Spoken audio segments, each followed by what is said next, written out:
Trigger warning. This video contains references to themes of suicide which some individuals may find distressing. Imagine if someone was sick and you told them the importance they had in your life. You could literally cure that person by, lifting their wairua. By saying, hey, I don't think you realise, but this is how much you've impacted my life. This is how much you've influenced my life. And I just want to say I appreciate, I love you, Who knows what they could do with that while they're still breathing, compared to when they're gone. And they can't hear it, they can't feel it. And I guess we're just reliant on the spiritual to get that message to them. Kia ora na katoa, and welcome to Let's Get Pre-Sifik, a podcast focused on providing concepts and tools for the kete, or basket of knowledge, in dealing with suicide prevention through a Pacific lens. My name is Wiriamu, or Will, and I'll be guiding us through open, honest, and sometimes confronting talanoa about improving our mental health. Tai Tupou has been a mental health advocate for the last 10 years, working for both I Am Hope and Key to Life Charitable Trust. He has travelled to every corner of New Zealand to talk to the young, the old, and all in between. Tai has a passion to transform mental health through the expression of his own journey, and has the tools and tips that help people understand that there is light at the end of the tunnel. An ex-rugby player who battled depression and anxiety in his younger years, he now devotes himself to discussing mental wellness within our communities.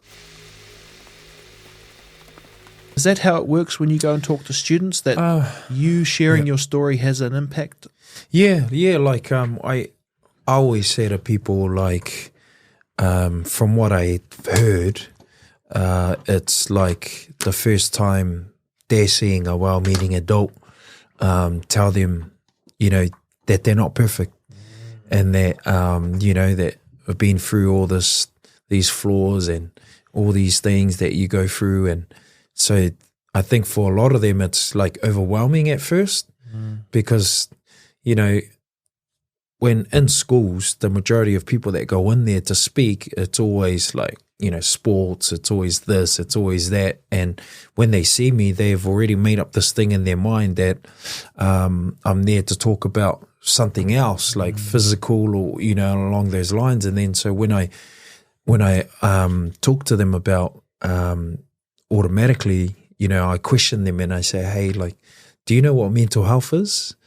And put your hand up if you know what it is. And then most of them put their hand up, and then I say, look, for those of you that didn't put your hand up, I feel you, because I didn't even know what mental health was till I was 22, and then I just start along those lines, and I talk about things like rejection issues, trust issues, depression, anxiety, and then now everyone's like, what the heck? What's this guy on? That's awesome. It really captures the... Yeah. You were just talking there about, these students, and do you think adults have enough of this work, bro? This self-reflection to know that, when you said, what is mental health? I was like, man, what is it? Yeah. What is it? And I've been trying to find it, bro. Yeah. What is it? Yeah. You think about physical health, what you're prepared to do to look after your physical health, or what happens if you don't look after your physical health. It's the same with your mental health. And, it's all upstairs, and there's certain things that get you ticking over upstairs.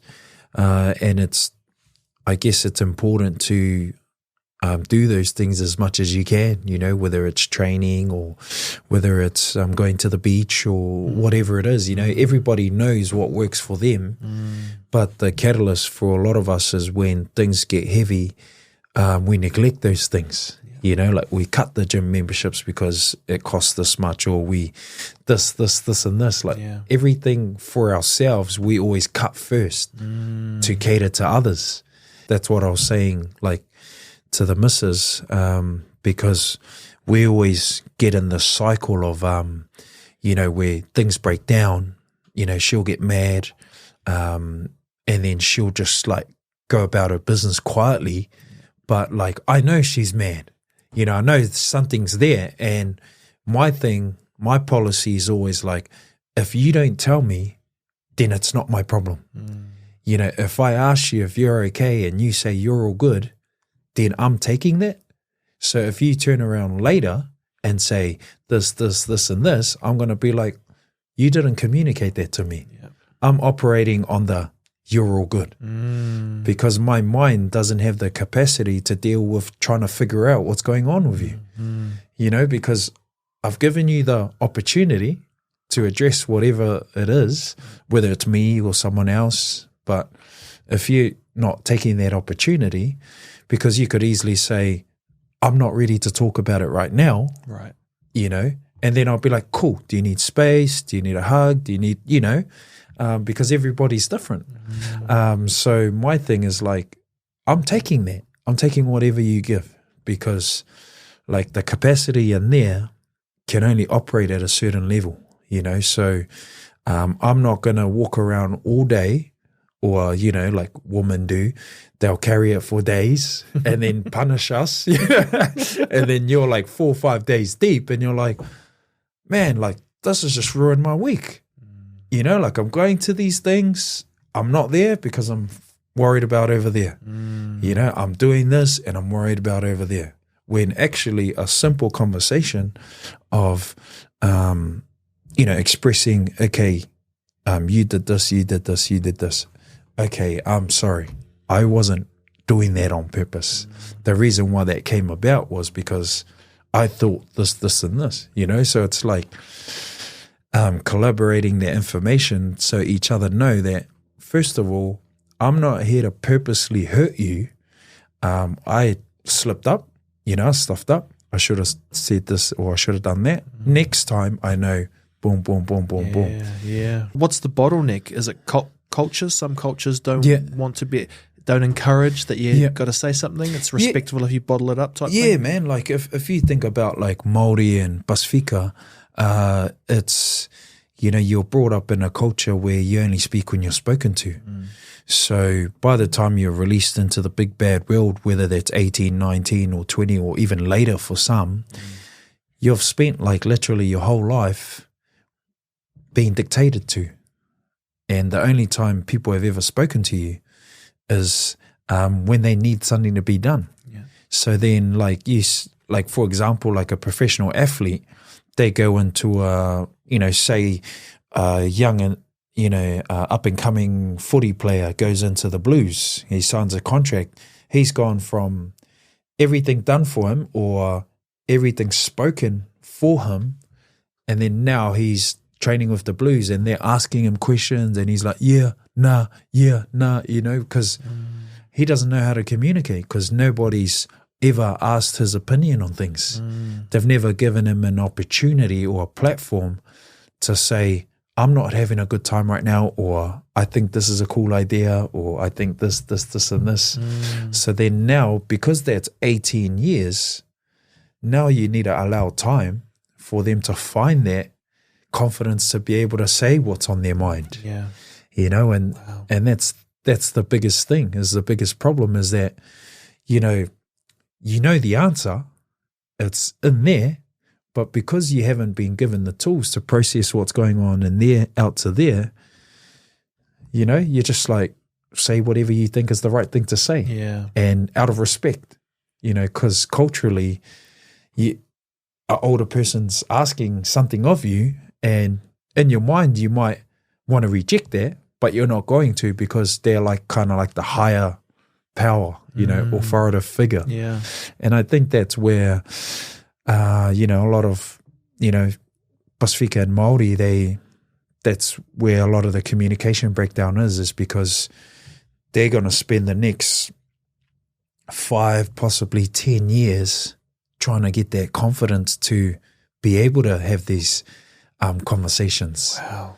You know, and that's where, I guess, from my own experience, is that it took me, you know, like probably 7, 8 years from leaving the nest to actually be able to start speaking up, but then realizing that it was met with a lot of pushback, you know, because people weren't ready to give me an opportunity to say these things, and especially in mental health, because, you know, it's still not addressed as much as it is, because like one of my goals is to travel Samoa and speak in Samoan about mental health. Wow.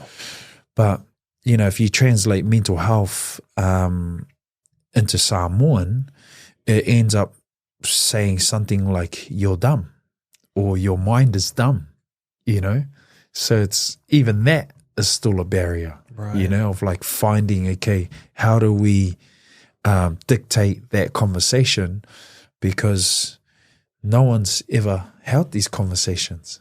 And still? Yeah, and still, there's probably a little bit going on now, but because, for a lot of the islands, it's heavily relying on the spiritual side, not realizing that mental is just as important. If you're not mentally sound, how can you believe?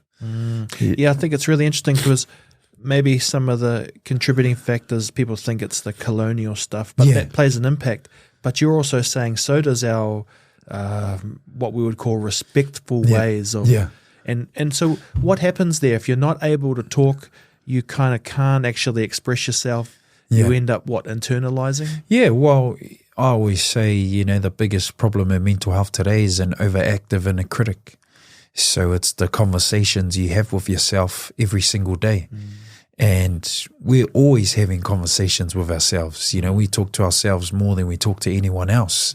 So I guess if you're asked something and you have this conversation in your head about it, and then an answer that comes out is totally conflicted to what is the right answer, based on, okay, I can't say this to this person because in Samoan terms, it would be like falualo, so it's like respect, so I can't challenge this guy, even though I want to, even though it's in my mind, it's the right thing to do. So now I've already frauded myself of the real answer of exactly how I'm feeling. And it's like every day, when people ask, how are you doing? 9 times out of 10, it's going to be, yeah, I'm good. How are you? And then, yeah, I'm good.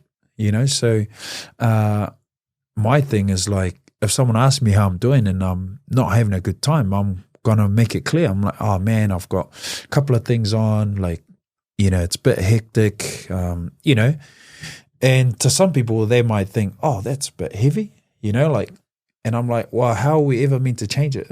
Why did you ask me if you weren't ready to receive? Yeah, because that you have to kind of speak truth when asked, or else type thing. Yeah, and then it's it just breaks down that's part of breaking a stigma, is being honest, and and then hopefully in time, if I ever interact with that person again, and I ask them, and they give me an honest reply, then I know, okay, cool. Yeah, I can be honest with you as well. How did you learn that, bro? Because I feel like it makes total sense when you say it. Yeah, I just don't know if everyone thinks that in the world, because Kiwi culture's funny too. How's it going? Good. Yeah, and also you mentioned the rugby players. They're supposed to be the pinnacle. Yeah, but really what you're saying is they're under the thumb hard out. Yeah. How was it for you? I always address the fact that I'm being real, and that eliminates any anxiety that I carry coming in. And, say, for example, if I'm late, I'll tell, first of all, I'll apologize to people, say, hey, sorry, I'm really sorry. If it seems like I'm speaking really fast, it's because when I'm late, I get anxious and then I start freaking out, and then, this is what happens. Yeah. But I know once I get going, after 10, 15 minutes, I'll calm down. And so I honestly think it's around that realm, because if you think about it, 80% of our day, we're constantly pretending. Yeah. We're just trying to get through the day, so that's why I think if people were more honest with their communication, it would save a whole lot of dramas. In the world today, any drama that we have in our lives, it's all to do with 2 things. It's miscommunication or lack of communication. Because as soon as there's a drama, we either isolate and don't communicate about it, and then we have these conversations in our head about it. We fight the pillow, or, start shadow boxing, because of the situation. Yeah. Or the miscommunication is always, for example, like text, email, sometimes people say things on there and you've processed it a different way on the delivery of what it said. Yeah. So for me, I just find that it's always important to for important conversations to have them face to face, so that you can read the body language, you can read, or you could ask, for reassurance that this is what they're trying to make sense. Yeah. Because over text, we all know, it just gets out of control, and before you know, you pull back and then you isolate yourself because you're like, I do not want to engage with this conversation anymore because it's not going anywhere positive. So, it's like being able to say, I can't have this conversation on text, let's catch up, tomorrow or whatever, and, sort this out. Yeah. And I've been into companies and that, and about 2 months ago I was in Canterbury, and I was at the uni speaking there to some of the staff, and one of the questions that came about was, how do you deal with conflict in the workplace? And the first thing I said was, just deal with it as soon as you can. Yeah. Because what we do is we extend it by this, and then before you know it, there's another meeting a week later, another meeting a week later, and I said, all this anxiety, all this stress that's just building and building and building, by the time you get to 6 weeks, you've created something that potentially could have been dealt with in 48 hours. But I don't know, because of health and safety, and because of so many loopholes we're trying to get through, it just delays the thing, and it stuffs up people's mental well-being. And what stuffs it up? That carrying of the stress, that holding of the anxiety, and knowing that you're kind of masking it, eh? Yeah. And, I can only speak from my own experience, and, it's hard to operate in a specific way if you're consumed in something, so you think that you're operating and you think you're moving to a place of getting a solution or resolution, but you're not at your best, because at the forefront of your mind is this process. So say, for example, if I'm under the pump at work, there's so many massive things going on. At the forefront of my mind every time I get up is work, and then there's stress, there's anxiety, and then everything externally, whether it's family, whether it's kids, whether it's friends, you're not really present. You're there, but you're not there. And until you kind of find that break, wherever it is, you won't be able to process something new, because you're stuck in that place. So then you're operating from that place of that mask, and everything you start doing now is almost like fraudulent. And you're starting your day with fraudulent behavior, and it's as simple as someone asks you how you're doing and you say you're good. Yeah. You just reinforce that. Does it get easier? Is it scary, to be honest? I ask that seriously because we're kind of conditioned to just don't make a fuss, go with the flow. Yeah. But I don't think we know the consequence of that. One of the big things that I've been pushing over the last 2 years is that, when I first got into this field, it was all about awareness. And what I realized over the last 3 years is the thing that we got going wrong in this country compared to the world is that the world is actioning things. We're still stuck on awareness. We're still stuck on, sharing a post, promoting, mental health week, mental health day, whatever it is.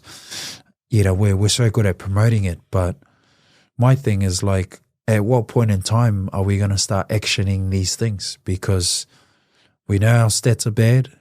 We know the way we treat each other is bad. We know that we've got all these types of syndromes and types of culture in our country, but no one's doing anything about it. Mm-hmm. So how do we action these things? Like, first of all, we need to change our approach, because our approach is all about putting the pressure on the person that's not having a good time to come to us to get the help or find a solution to get to the help. But, I myself, knowing from being in that position, if I can't even get out of bed to like have a shower or brush my teeth, how am I going to get to you?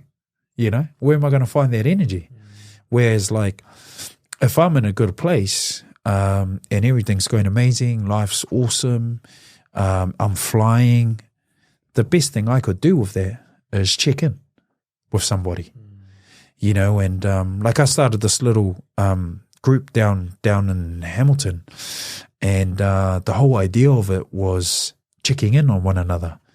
And, I always say to them, like, we just can't wait, because that's our culture. We always wait until it's too late. And then we're at the funeral and we're saying this testimony of how amazing someone was, the impact they had on our lives, how much we love them, how much we care about them. They can't even hear it. They can't feel it. What are they going to do with that? And imagine if someone was sick and you told them the importance they had in your life. You could literally cure that person by, lifting their wairua, by saying, hey, like, I don't think you realize, but this is how much you've impacted my life. This is how much you've influenced my life. And I just want to say, I appreciate, I love you, Who knows what they could do with that while they're still breathing, compared to when they're gone and they can't hear it, they can't feel it. And I guess we're just reliant on the spiritual to get that message to them. Were you waiting for someone to reach out to you when you were going through your tough time, bro? Yeah, like for me, it kind of happened by, I don't know if it was by accident, but I was at work one day and like I used to see this dude and his name was Elliot, and he was one of those, those annoying people that are happy all the time. Like, he was one of those guys.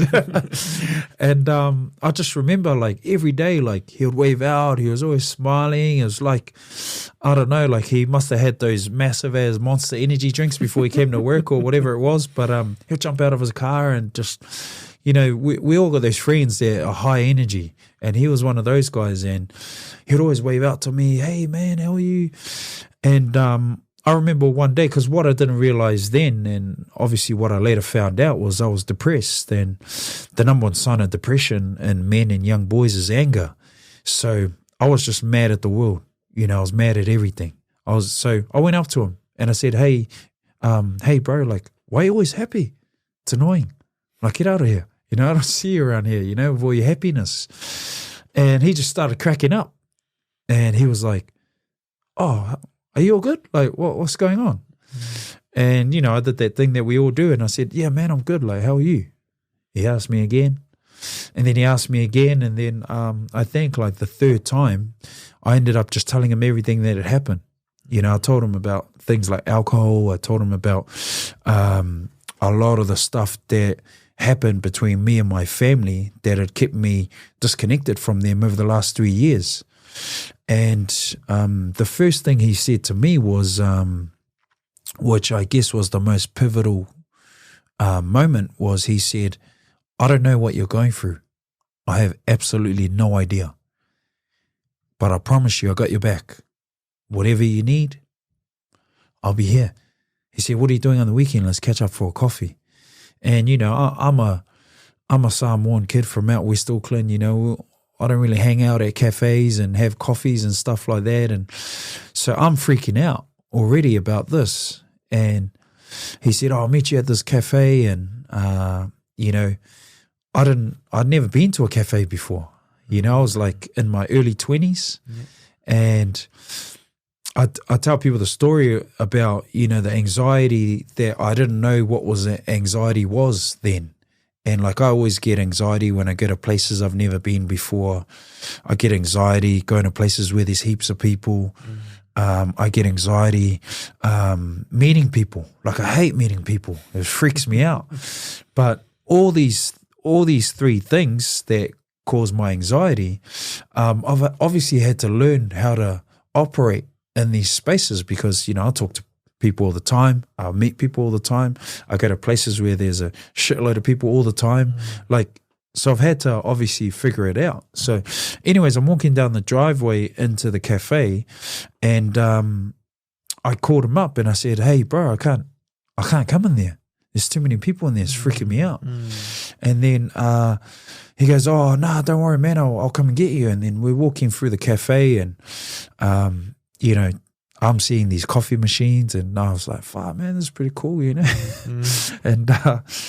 And then I said, hey, what is this place? He goes, oh, it's a church. I said, I don't want to go to church. I've been going to church my whole life. These people have been lying to me. What makes you think I want to come to church? I told you, man. Like, well, what's this about? And then that's when he set me up with a counselor there. And he goes, man, like, I don't know if I can give you the right advice. I don't know if I've got the right tools to help you. But he said, I did make a promise to you, though, that I was going to do whatever I could to help you get to a better place. And he goes, here at our church, we've got counselors, and I think you should talk to one of them. And, like being a wannabe tough guy, back then, I was like, I don't want to do that, And then obviously he ended up convinced me to do it, and then that just started my whole kind of healing process. And I did therapy for like 18 months, and so a lot of my content is based on what Elliot did for me, because everybody does the opposite. Everybody tries to make it about someone else, or they make it about themselves. The first thing majority of people say is, hey, I know what you're going through. No, you don't. You have absolutely no idea. Like we don't know the conversations people are having with themselves. We don't know the environment that a lot of them are in when they go home, like what's going behind the closed doors. There's so many things that we have absolutely no idea. So when he said to me, I don't know what you're going through, it was kind of like, yeah, you don't. Yeah. And then on top of that, he was like, man, whatever you need, I got your back. Because what most people say is, give me a buzz if you need anything. Like, reach out. I've got nothing. I've got no energy. I've just told you that I'm struggling. But now I have to do all the work to somehow get this result of getting better. When you could do something like Elliot did, step in, create actions, and then guide the process the whole way through. And I guess I've kind of taken that same approach anytime I work with anybody. It's like there's a certain, I guess, part that I get people to, which is to the help. And then the help comes in, and then I just try and do my little bit, whether it's a message to say, hey, how's it going? Is it all good? Check in, give them a random call. How's things going? Yeah. And it just makes the process a lot easier. And the most common thing that comes back is like, oh man, thanks for checking in. Like, made my day. I didn't realize you gonna, give me a buzz or whatever. And all those feelings, like they were all the same things that I felt, because for 3 years I isolated myself because I couldn't trust anybody. I had rejection issues, so I didn't like meeting people because I was always had this thing in my head that these people are trying to reject me. And then on top of that, like not knowing how to communicate exactly what was going on or knowing what was actually going on, which was like depression, anxiety, disconnection, all that kind of stuff. So, and I didn't learn those things until I started speaking. Yeah. And I started understanding exactly what mental health was. And even now, like, there's things that I say to people and they're like, "Fuck, that's exactly like," and just light bulbs. And I'm like, oh, I'm just saying it because it kind of happened to me. So I just utilize it now. And I think, something that I heard this Eric Thomas, Eric Thomas? He's called the hip hop preacher. He's the man. Like, he's wicked story. He's an American dude. And he talks about that every lesson is a blessing, and that everything that you go through can become some form of content. And I think that's what I've learned over time, is that all the crap that I go through, I can utilize that, I don't know, to pull someone out of a situation that they're potentially going through, and whether it's talking about my relationship, or whether it's talking about work, or talking about, something that's happened in my day, I have absolutely no idea. But as long as I'm truthful and honest about where I am right here, right now, who knows? When you talked about your kind of history with spirituality, you said they lied to me. Yeah. And I guess, can we unpack that a bit? Yeah, bro? yeah, like, cool. Because I know in Pacifica, right? Yep. It's very important. Yeah. But I kind of also get the feeling that sometimes we're doing the good stuff and the bad stuff. Yeah. It still happens today. Like, for me, like, part of my story was that when I was 22, I found out that my dad, he wasn't my real dad. And so the whole way that kind of played out was, typical island fashion is like, okay, now like, everyone, let's just crack on with life and everything's going to be okay. And whereas, like, for me, like, I was a dad at that stage. So I was a young dad. I was a dad when I was 21, and so trying to navigate all of that as well as this, I just didn't know how to process it, because you can only practice what you see. And for me, like, my old man, he hardly talked to me when I was growing up. So even though I was desperate to have conversations with him, but because of, I guess, our culture, it's not like you're gonna go up to your old man and, "Hey, Dad, how's your day?" So you can only, I guess, show behavior that you've learned, And for me, I ended up just going into a shell. I started losing trust in my family because, like, I'd been going to church my whole life, and, they've been keeping this from me my whole life as well. So then it's like, okay, so we can go and do this on a Sunday and then carry all of this for how many years? And it's like, it's something that I talk to a lot of dudes about all the time, is like, whatever your belief is, that's awesome, but make sure you carry it through, like, full time. Like, I'm a out and out Christian. Like, I'm not a perfect Christian, but I do everything I can to carry that as that person, because I don't ever want anyone to say, "Oh, look at this guy, he calls himself a da-da-da-da-da."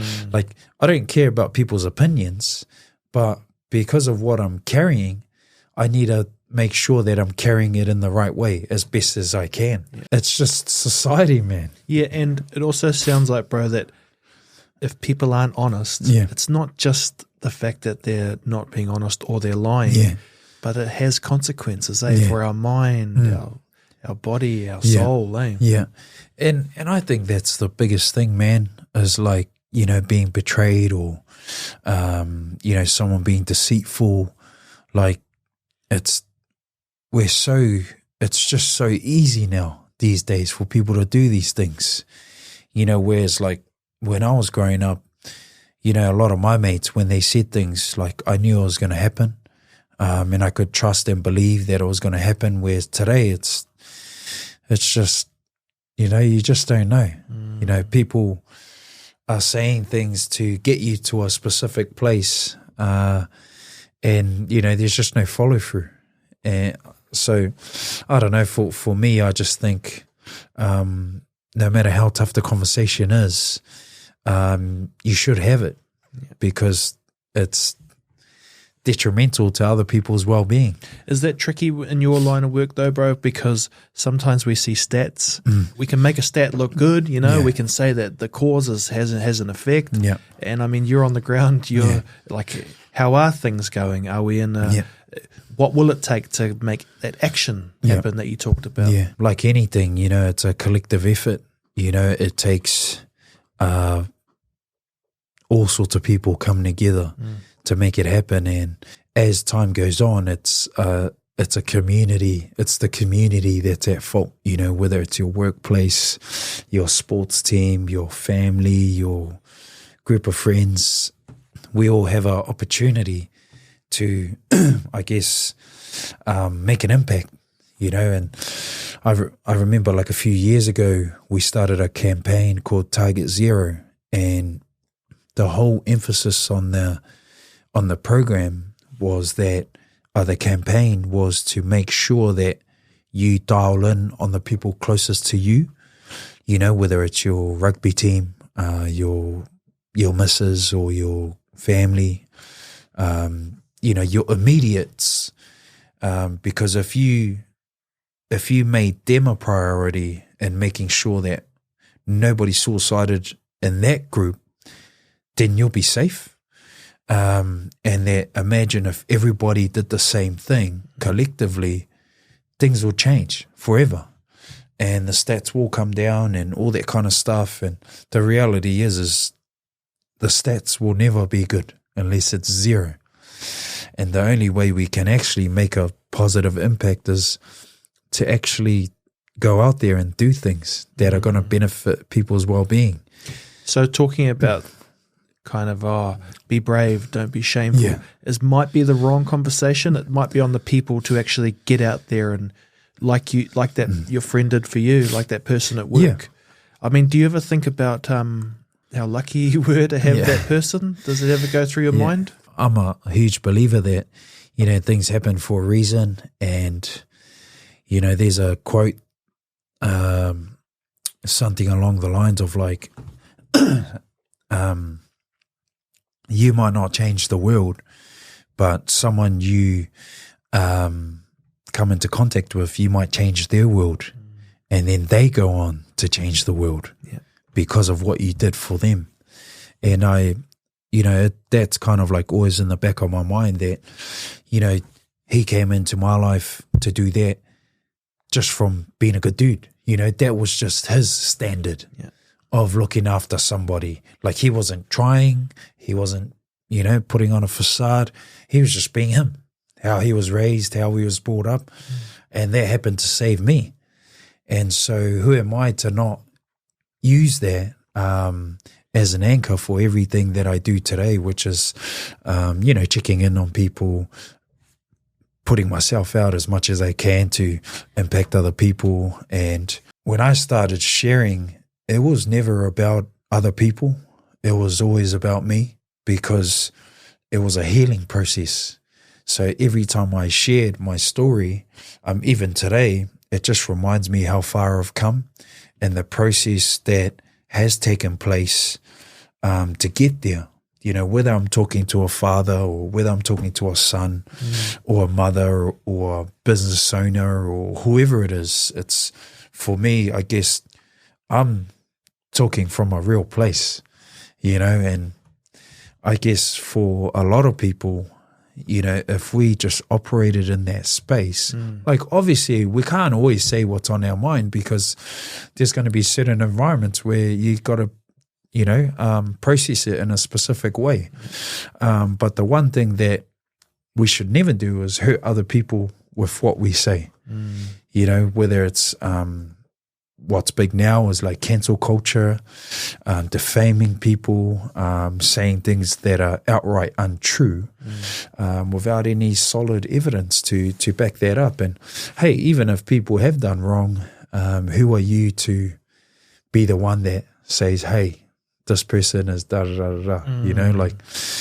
I just don't understand. Like, you know, if someone's done me wrong, it's, you know, there's a process that I'll go through, but the more I carry that, then the more it's going to stop me from being what I guess I've been blessed to be able to, you know, understand and use as an opportunity to help other people. Yeah, bro. So you said that sharing your story is healing. That's really true, eh? Yeah. Why is that true? Because I guess the opposite might be true as well. Not sharing a story, not being able to talk, that's causing the kind of trauma, right? Yeah, and like, I mean, for me, there's always power in stories, you know, like I've been fortunate enough to share stages with other speakers and things like that, and, you know, I get feedback, and yeah, there was one that I did recently at the University of Waikato, and I got all the feedback from all the students. I think they were all kind of like psych students or something, and I was reading through them, like there was over 50 of them, and so they had 4 speakers over a space of, I don't know, must have been a couple of weeks, and a lot of what came through on the feedback was like, what we found interesting was this speaker didn't use any slides, didn't use any technology, absolutely nothing, but he just spoke from his own experience, as well as applying tools and tips and things that impacted and benefited them.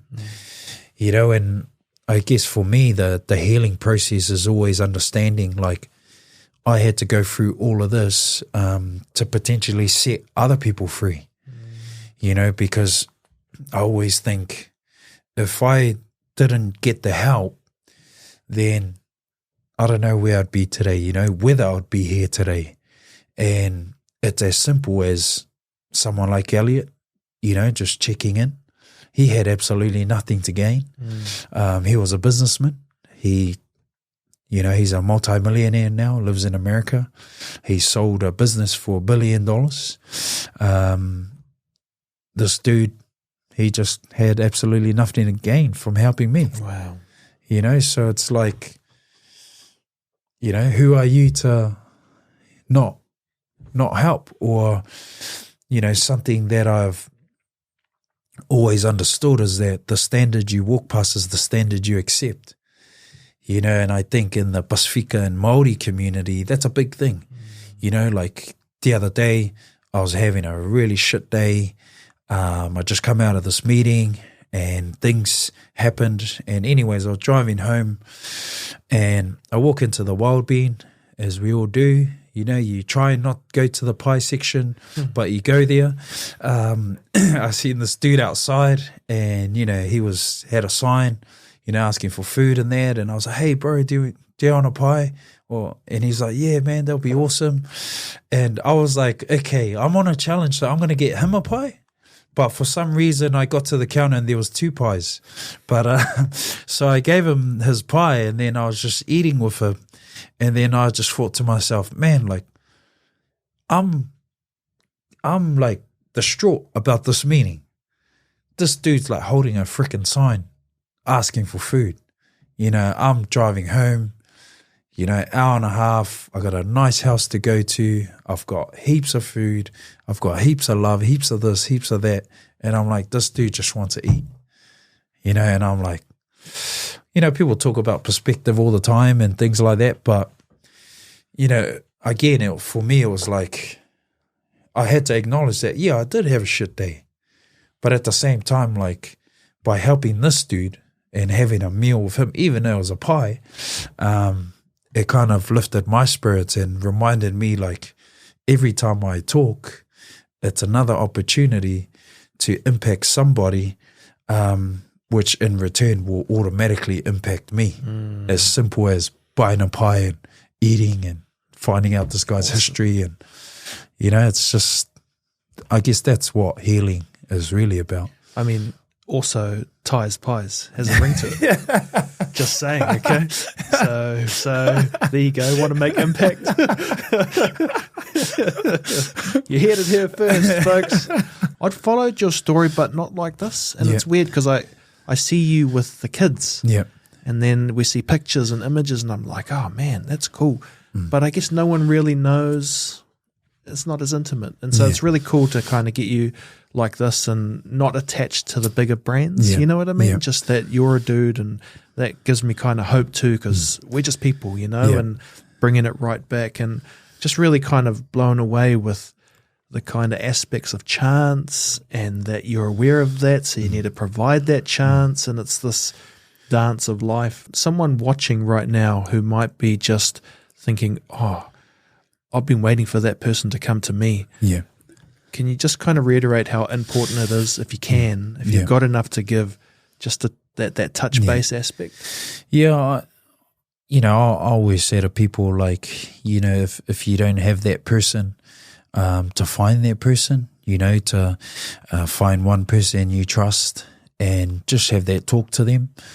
And, you know, one thing I can promise is that, you know, if you find that person, they'll do everything they can to help you. And, you know, because it'd just be inhumane to not be there for someone, you know, when they're going through a tough time. And I think, like anyone, you know, we all have a responsibility, you know, to not only look after ourselves, but those people that are closest to us. And, you know, the highest priority should always be yourself, above all else. And you got to look at, I guess, how you got there. You know, like for me, every time I fall off the wagon, which I still do, I go back to my system and my process. And normally it's because I've stopped training, and training is like the anchor of everything I do, as well as going to church and all that kind of stuff. The other thing is, every week I go get a haircut, you know, even though there's not much left, but because it makes me feel good. And, you know, I always say to people, like, especially men, you know, every time you get out of that chair, there's this amazing feeling that comes over you. Like, you can do absolutely anything. You know, you're feeling scucks, you're feeling good, you're feeling amazing. Imagine if you could get that feeling in other areas of life, you know, whether it is going for the walk on the beach, or if it is riding a horse. I have absolutely no idea what that is for people, but to do it as much as you can. And then the third process for me is, every day I have an opportunity to impact at least two people, you know, whether they're people that are close to me or whether it's a complete stranger. I have absolutely no idea. And how can I impact them? It's with letting people know that they're appreciated from me, that I love them, that I care about them, that, you know, something that they said to me maybe a few weeks ago or even years ago has a huge impact on how I operate now. And so that's my process. And if I don't have that process, you know, things start deteriorating. And it's funny because, like, you know, like I was saying to you earlier, like, I've had a real shit time, but I know that if I don't come here and talk and use these opportunities to help other people, then that's going to be more that I'm going to have to carry. Because like anyone, it's like a rugby player, you know, they could be going through absolutely crap, and then as soon as they step onto the field, it's probably exactly what they needed to get them back to a place of understanding, like, okay, this is why I got there, this is why, this is why, this is why. And then you don't ever get cured from these things. You just learn how to manage it better. And I think for a lot of people, not many services out there are talking about management and maintenance, because it's like an 8-week challenge in a gym. You know, you do as much as you can, and, you know, you trip over and you have a pie at Wild Bean, and, you know, there's all these things that happen along the way, and then you get to the end of the 8 weeks, you got this amazing result, and then the first thing you do is you let it go. You know, you go have the takeaways, you overindulge and do all these things. It's the same thing for your mental well-being. It's a constant, like, maintenance thing. You know, if you're not maintaining your own mental health above anybody else in your circle, then it's hard for you to impact them, you know, when you're not operating at your best. You painted a picture with the pal, you know, at the coffee shop, and you didn't want to go in, and all of a sudden you realize it was this other thing, and then there was this talk of therapy. I feel like we hear a lot about ushering towards therapy. Once you have gone through all the ringer and you get there, what does a therapist do for you? For me, it's someone outside of my circle. You know, I can absolutely dump everything there and walk away knowing that, you know, they're not going to tell anybody else, and they're not going to judge me, and, you know, they can't mock me about these things. And it's just getting a outside perspective on, you know, any situation that you're going through. And that's just the reality, is that we all go through things. I still have to see a therapist now. I try and get in there once a month, and I just think that, you know, if we put as much effort as we do into our bodies, into our mind, you know, it could get us to some pretty amazing places. And, you know, not necessarily like just therapy, but just talking to someone, you know, because as soon as you release that, you know, a problem shared is automatically a problem halved. And I just think there's just so much power in that, and letting go.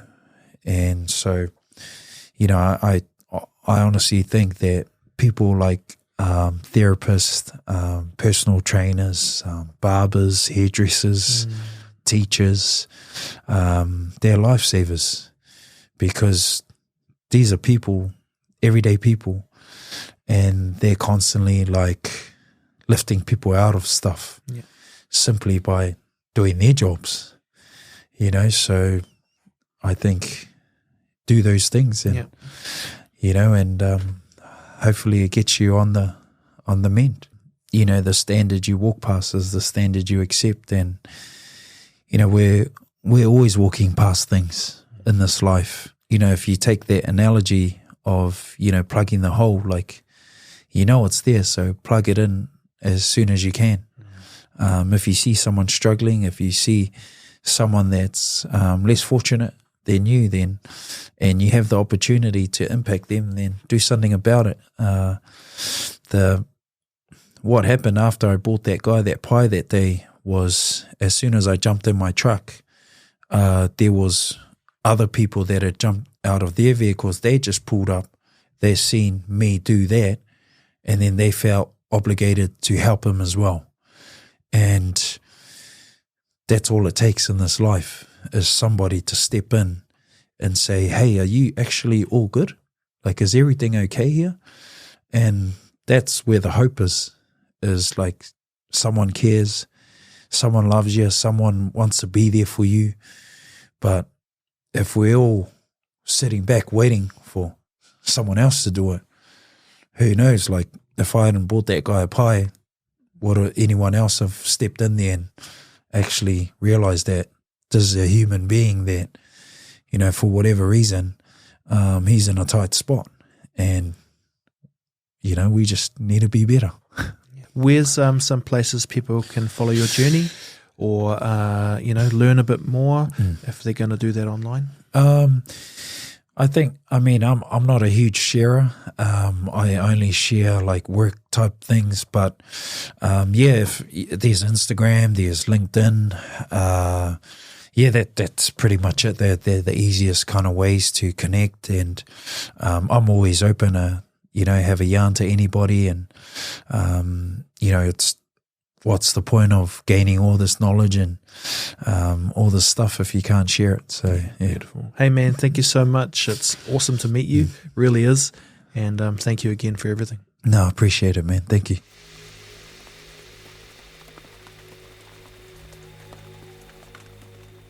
If you think you or someone you know may be at immediate risk, call 111 or connect to the following services to get help.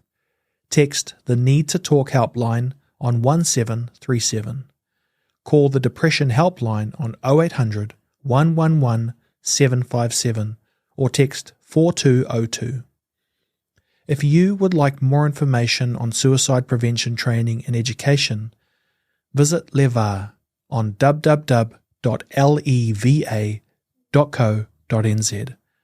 More support numbers are available in the show's description.